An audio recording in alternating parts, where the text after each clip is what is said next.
الحمد لله فاطر السماوات والأرض جاعل الملائكة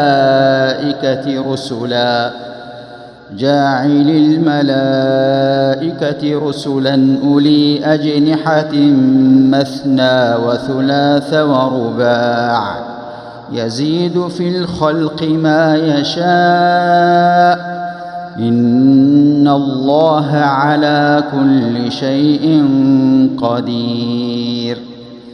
ما يفتح الله للناس من رحمة فلا ممسك لها وما يمسك فلا مرسل له من بعده وهو العزيز الحكيم. يا أيها الناس اذكروا نعمة الله عليكم هل من خالق غير الله يرزقكم من السماء والأرض لا إله إلا هو فأنى تؤفكون.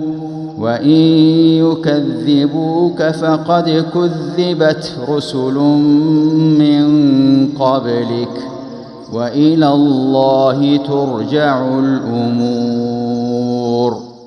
يا أيها الناس إن وعد الله حق فلا تغرنكم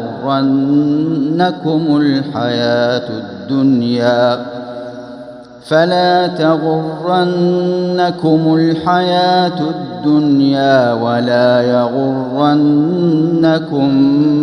بالله الغرور.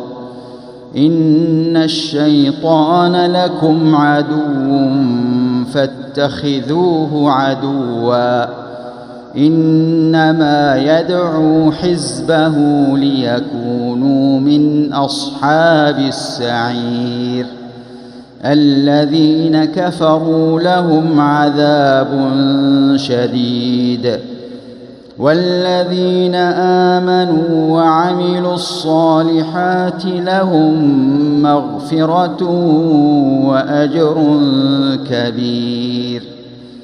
أفمن زين له سوء عمله فرآه حسنا فإن الله يضل من يشاء ويهدي من يشاء فلا تذهب نفسك عليهم حسرات إن الله عليم بما يصنعون.